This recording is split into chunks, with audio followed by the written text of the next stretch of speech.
Hello everyone, कैसे हैं आप सब। राधे राधे जी। तो मैं तो ठीक हूँ। आप आई होप कि आप सब भी अच्छे हैं। और अब से मैं पहले ही मतलब ये रिक्वेस्ट करना चाहती हूँ कि मेरे चैनल पर नए हैं तो प्लीज़ चैनल को सब्सक्राइब कर लीजिए। और सब्सक्राइबर हैं उनसे रिक्वेस्ट है कि प्लीज़ वीडियो को देखा कीजिए।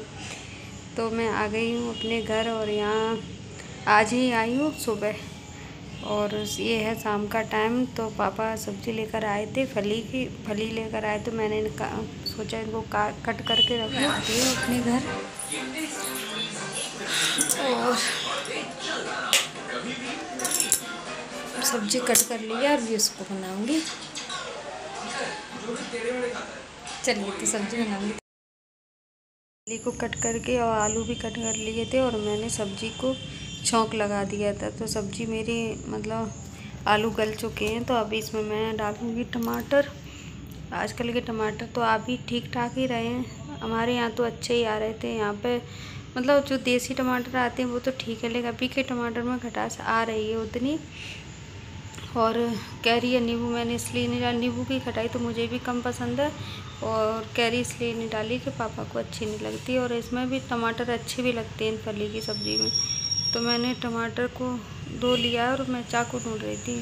फिर मैं टमाटर को कट करूँगी। आटा मैंने लगा के रख लिया है। तो अभी चाचा या पापा कोई आएंगे खाना खाने तो मैं गर्मा गर्म रोटियां सेक दूँगी। सब्ज़ी मेरी बन चुकी है। तो सब्ज़ी जब बन जाती है तो रोटियां सेकने में इतना टाइम नहीं लगता है। और लेकिन जब सब्ज़ी नहीं बन पाती तो रोटी तो फिर भी हम सेक सकते हैं अपने हिसाब से, लेकिन आलू या कोई भी सब्ज़ी को गलने में थोड़ा टाइम लगता है। तो मैंने इसमें टमाटर कट कर लिए हैं तो इस टमाटर को इसमें डाल दूँगी। और टमाटर डालकर भी ढक के रख दूँगी ताकि वो अच्छे से पक जाएंगे। ये दूसरे दिन का वीडियो है। तो मैं यहाँ लगी हूँ सफाई करने में।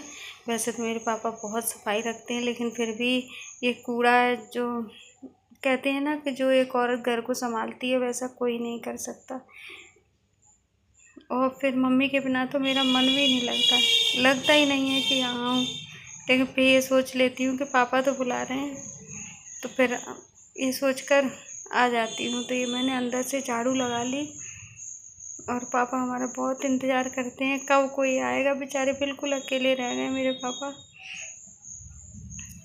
और अब इसको मैंने मॉप से अच्छे से साफ़ किया रगड़ के। फिर इसको एक कपड़े से भी पोंछ के और सुखा के तब फिर मैंने इसमें बर्तन लगाए थे जो डिब्बे वगैरह रखे थे। और कुछ डिब्बे भी ऐसे थे जो धुलने थे तो मैंने उनको भी धो के रख दिया था तो ताकि वो सूख जाए।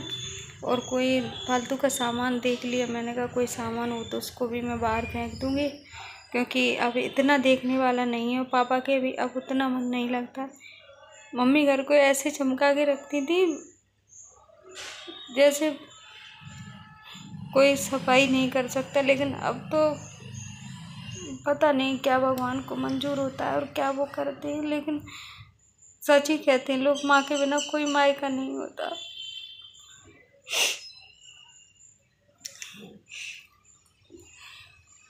तो बस अब ये पोंछा लगाने के बाद आ गई हूँ मैं बर्तन धोने। तो मैंने सोचा चलिए बर्तन है 2-4 उनको भी धो के रख दूँ, क्योंकि फिर नहाना धोना होगा तो फिर ये सब काम नहीं हो पाएगा।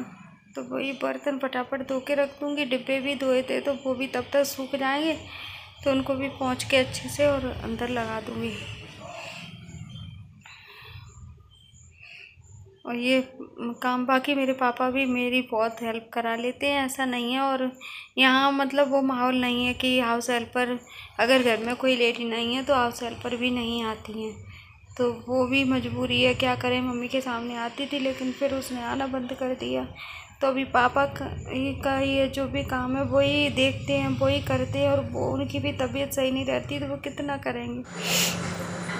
बर्तन मैं सारे बर्तनों को लगा दूँगी। और जो बर्तन मतलब मुझे पानी को निचोड़ने के लिए रखने हैं तो मैं उसको ऐसे रख दूँगी ताकि थोड़ी देर में ये सूख जाएं। और ये सारे बर्तन उनकी जगह पे लगा दूँगी। धीरे धीरे करके मैं 15 दिन रही थी तो 15 दिन एक एक काम को लेके चली, क्योंकि और भी काम देखने होते हैं, खाना पीना भी होता है। तो ये सारे काम देखने होते हैं, इस वजह से हो भी नहीं पाता है काम। तो ये सोचती थी कि काम कहीं लेट ना हो जाए खाना पीना, तो इस चक्कर में खाना नाश्ता तो इसी वजह से फिर मैंने मतलब एक एक करके जितना मुझसे हुआ मैंने किया। मैं बैठने में भी परेशान हूँ, मेरे पैर में बहुत दर्द होता है। मैं ज़्यादा देर बैठकर कोई काम नहीं कर पाती क्योंकि घुटने से और कमर तक बहुत दर्द होता है मेरे पैर में। चलने में भी होने लगता है, बैठने में तो होगा ही। मैं सोच भी नहीं सकती हूँ कि ज़मीन में बैठकर कोई काम कर पाऊँ क्योंकि बहुत दर्द होता है। कुर्सी पर भी अगर बहुत देर तक बैठो पैर सिकोड़ कर तो उसमें भी नसें दर्द करने लगती हैं। तो ये सारे डिब्बे जो धुलने के थे वो तो मैंने धो के रख दिए थे, लेकिन जो इनको नहीं धोना था उनको मैंने अच्छे से गीले कपड़े से पोंछ के रख दिया। और सामान चेक कर रही थी, कोई ऐसा तो नहीं है कि जो सामान ख़राब होने वाला हो। और ये देखिए टॉमी कहाँ छुप के बैठ गया आके, बहुत बदतमीज़ है, बहुत शैतान। Very good morning. ये देखिए टॉमी बैठा है। सुबह ही अभी कोई ज़्यादा टाइम नहीं है, ये 7:30 बजे। देखिए धूप कितनी तेज़ आ रही है। और ये है सुबह। तो सुबह मैंने कल तो किचन को साफ़ किया था, फिर अभी मैं आ गई हूँ फिर से किचन में। तो मैं करूँगी फ्रिज को साफ़। वैसे तो साफ़ ही था लेकिन फिर भी एक कपड़ा लगा दूँगी। वैसे तो मेरे पापा बहुत सफाई रखते हैं, करते भी हैं बहुत मेहनत, लेकिन क्या करें उनकी भी तबीयत इतनी ठीक नहीं रहती कि वो सब कर पाएँ। और अकेले तो मन भी नहीं लगता, और जो काम जिसका होता है वही करे तो ज़्यादा सही भी रहता है और उसके हाथ से सही होता भी है। पर क्या करें, जब परेशानी है तो है, अब उसको कुछ नहीं किया जा सकता। तो चलिए अब जैसा भी है। मैंने सब साफ कर दिया, ये भी साफ कर दिया। देखिए ये भी देखिए,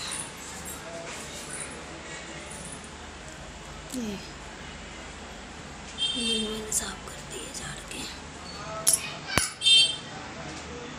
और फ्रिज भी साफ कर दिया। वही सामान रह गया जो फेंकना है, बाकी तो वो साफ ही था पहले से। तो अभी पहले मैंने अंदर का तो कर लिया था और ये रह गई थी, तो मैंने कहा चलो इसको भी झाड़ू लगा दूँ, सोफ़ों को थोड़ा सा खिसका दूँगी तो इसके नीचे की डस्ट निकल जाएगी। और थोड़ा दीवारों पे भी झाड़ू फेर दूँगी क्योंकि दीवारों पे चिपक के रह जाती, धूल आती भी है क्योंकि रोड है बाहर और दरवाज़ा भी खुला ही रहता है। लगभग कोई ना कोई आता जाता रहता है तो दरवाज़ा भी खुला रहता है, इसलिए मैंने कहा लाओ सोफ़ों को हटा के और अच्छे से मैं झाड़ू लगा दूँगी ताकि मतलब ये साफ़ हो जाए। धूल मिट्टी का क्या है, वो तो आती ही रहती है। तो मैंने ये सब टॉमी का खाना पीना एक साइड रख के और अच्छे से झाड़ू लगा दूँगी। और फिर उसके बाद नहाने धोने जाना, खाना पीना भी बनेगा, तो फिर क्या देर हो जाती इस वजह से। मैंने कहा चलिए पहले इतना जो हो रहा है उसको कर लें, उसके बाद देखेंगे कि कितना काम कर पाया। और जिस चीज़ का मुझे डर लग रहा था वही हुआ। जब मैं वापस आई ना तो मेरी तबीयत इतनी खतरनाक ख़राब हुई कि मैं 3-4 दिन तो जगह से नहीं खड़ी हो पाई, इतनी तबीयत ख़राब थी। और ये बाहर के कमरे में ड्रेसिंग टेबल रखी है तो इसमें बहुत ज़्यादा डस्ट आती है बाहर से, इसलिए यहाँ कुछ भी करो, कंघे वगैरह दो, कितना भी साफ़ कर लो, लेकिन यहाँ होता ही है दरवाज़ा भी खुला रहता है और बाहर रेता और मतलब सामान डला है, किसी का घर बन रहा है तो उसका भी आता ही है। तो ये नहाना धोना और खाना पीना मतलब बनाना हो गया है, खाया मैंने अभी नहीं है। मैं अपने बालों को सुखा रही थी। ये है जो बरसात होती है उससे पहले का, एक दिन पहले का मैंने बाल धोए थे, वो थी गुरुवार की। वट सावित्री अमावस्या का करते हैं, लेकिन हमारे यहाँ वट सावित्री सप्तमी का होता है। तो वो टीवी देख रही थी तो मैं इधर कैमरा था मेरे हाथ में तो मैंने इसका वीडियो बना लिया। अभी उसको नहीं पता है, लेकिन जब बाद में देखेगी तो कहेगी आप वीडियो बना रही हो।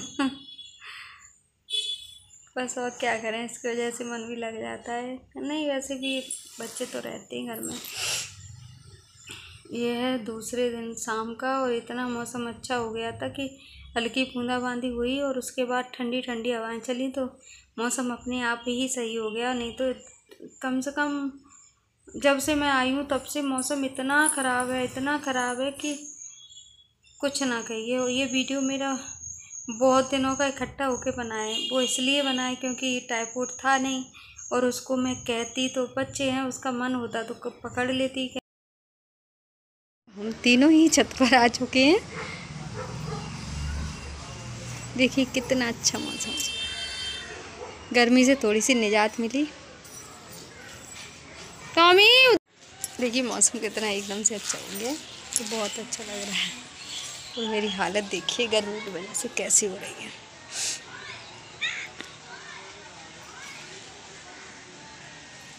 चलिए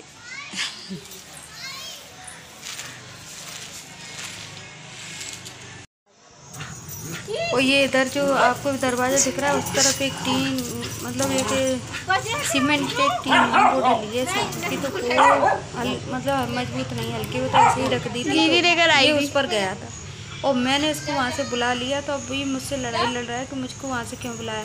मैं वही कह रही हूँ चला जा, गिर जा नीचे। देखिए मैं पकड़ के खींच रहा है और उसको इतनी गुस्सा आ रही है, देखिए कि मुझे क्यों उधर से बुला लिया। मैंने कहा ये गिर जाएगा, तो अभी उसको इतनी लग रहा है कि पता नहीं मुझे क्यों बुलाया उधर से। ये लोग भी बहुत समझते हैं, ये तो बहुत ज़्यादा ही हर चीज़ समझता है। और ये है यहाँ मेरा आखिरी दिन, उस दिन का है मेरा वीडियो। तो मैंने कहा मनी प्लांट के कुछ पत्ते और जो बेल ऊपर चढ़ी थी वो बिल्कुल सूख के ख़राब हो चुकी थी, तो मैंने कहा लाओ इसको छांट दूँ। और कुछ ज़मीन में भी लगे हुए थे, कहते हैं मनी प्लांट को ज़मीन में नहीं रहना चाहिए, तो वो भी मैंने उठा के ऊपर की तरफ रखा। और ये जो ख़राब थे पत्ते और ये सारी चीज़ें मैंने हटा दी, क्योंकि देखिए कितनी ख़राब हो गई थी, एकदम ख़राब हो चुके थे। जो ऊपर जो चढ़ रही थी ना वो डंडी उसकी बिल्कुल एकदम बेजान हो गई थी, तो मैंने उसको भी हटा दिया। और माँ बिन कैसा मायका, बहुत याद आती है मम्मी की, बहुत ज़्यादा याद आती है। ऐसा लगता है हम बिल्कुल अकेले हो गए, इस दुनिया में कोई भी नहीं है। लेकिन क्या करें, जहाँ जाने के लिए मन तड़पता था वहाँ जाने के नाम से अजीब सी बेचैनी होने लगती कि पता नहीं कैसे रहेंगे। लेकिन हाँ पापा हैं जो बहुत याद करते हैं और बुलाते भी हैं, इसलिए लगता है कि मम्मी तो है नहीं। हम कितना भी रो लिए, इतने 2 साल से 2.5 साल से हम खूब रो लिए, कुछ भी नहीं हुआ। लेकिन जो है उनको ही समझ लें, कम से कम पापा हैं तो उनके पास जाने का है तो सही सुकून। उसके बाद तो कोई बुलाएगा तो जाएंगे, नहीं तो नहीं जाएंगे। मम्मी की बहुत याद आती है।